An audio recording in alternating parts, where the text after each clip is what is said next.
Yes, today my topic DNA replication. DNA replication क्या है? DNA से DNA का फॉर्मेशन, यानी कि DNA से DNA का फॉर्मेशन होना रेप्लिकेशन कहलाता है। DNA रेप्लिकेशन कहलाता है।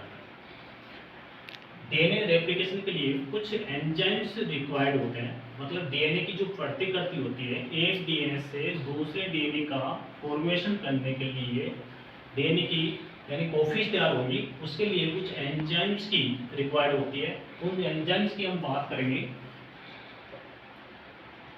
Enzymes required for DNA replication. Enzyme required for DNA replication in E. coli. In E. coli. E. coli cell की हम बात करेंगे, जो कि एक प्रोकैरियोटिक सेल होती है।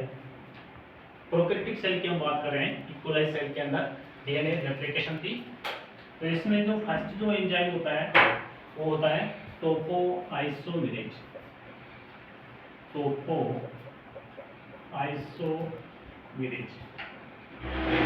टोपोआइसोमेरेज एंजाइम फर्स्ट वो एंजाइम है जो कि डीएनए रेप्लिकेशन की प्रोसेस के अंदर यूज होता है।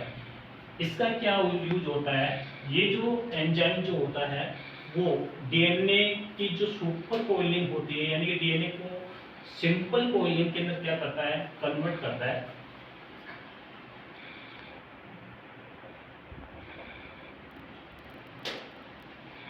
सुपर कोइलिंग को सिंपल कोइलिंग के अंदर ये क्या करेगा, कन्वर्ट करेगा। मतलब डीएनए की जो सुपर कोइलिंग है उसको ये सिंपल कोइलिंग के अंदर कन्वर्ट करने का काम करेगा। इसके बाद में सेकंड जो एंजाइम होता है, ये हम इस टोपोआइसोमेरेज की अगर हम बात कर रहे हैं तो ये होता है यूकैरियोटिक सेल के अंदर। अगर हम इसी एंजाइम या इसी प्रोसेस को अगर हम प्रोकैरियोटिक सेल के अंदर अगर हम बात करें, प्रोकैरियोटिक केस के अंदर यूज करेंगे, तो वहां पे जो एंजाइम्स जो रिक्वायर्ड होगा वो होगा गाइरेज एंजाइम। प्रोकैरियोटिक के केस के अंदर ये जो काम है डीएनए की सुपर कोइलिंग को सिंपल कोइलिंग के अंदर कन्वर्ट करने का काम है वो गाइरेज एंजाइम्स है वो करता है। सेकंड जो एंजाइम होता है वो होता है DNA helicase enzyme. DNA helicase जो एंजाइम है इसका जो वर्क होता है वो क्या होता है, डीएनए के अंदर जो हाइड्रोजन बॉन्ड होते हैं उन हाइड्रोजन बॉन्ड को ब्रेक करने का ये वर्क करता है।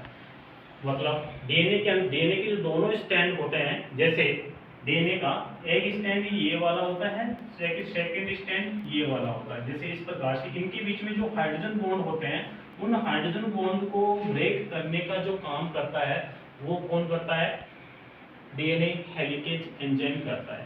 इसके बाद में हम जो बात कर रहे हैं वो करेंगे, थर्ड जो पॉइंट होता है वो होता है एसएसबीटी। इसकी जो फुल फॉर्म होती है वो होती है single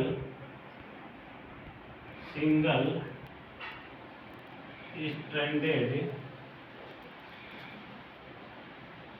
binding protein. Single standard binding protein.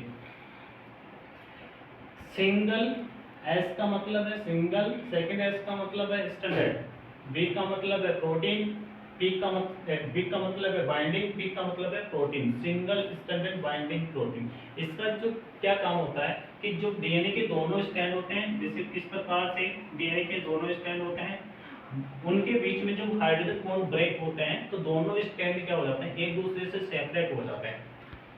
इस प्रकार से जैसे एक ये स्टैंड है, दूसरा ये स्टैंड है, ये दोनों स्टैंड एक दूसरे से सेपरेट हो जाते हैं।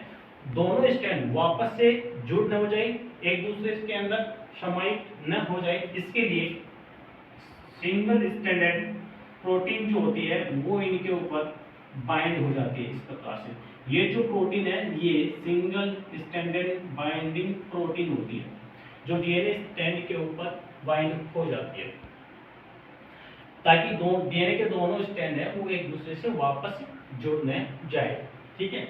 इसके बाद में 4th नंबर पे जो एंजाइम जो काम में आता है वो आता है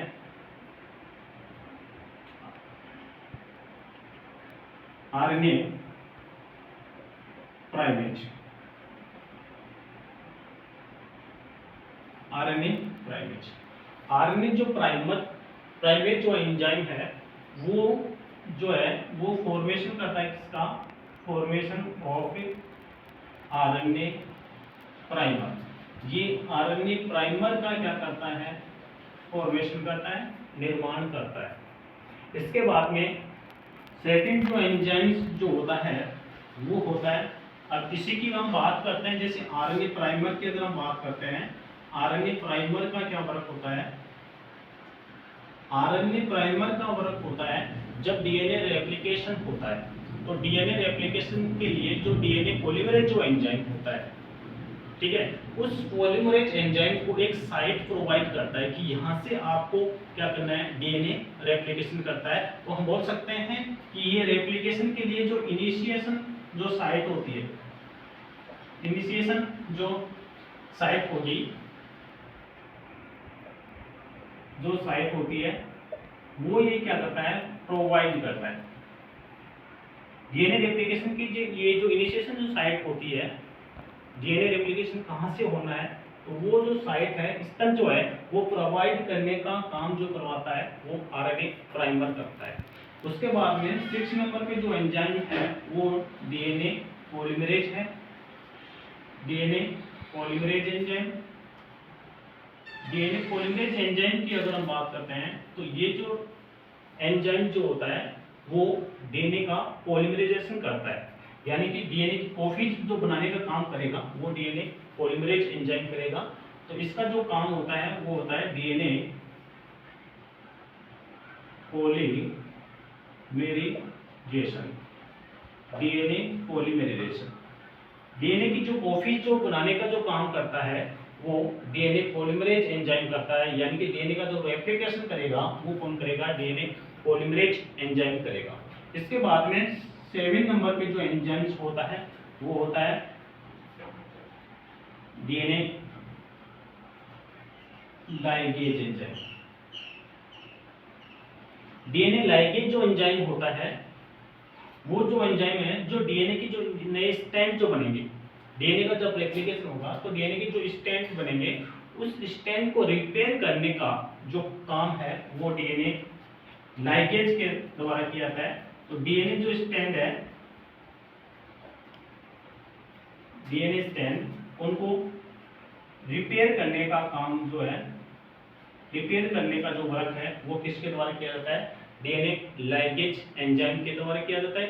इसके अलावा अगर हम बात करते हैं इसमें एक और एंजाइम होता है जो होता है एंडोन्यूक्लियस एंजाइम।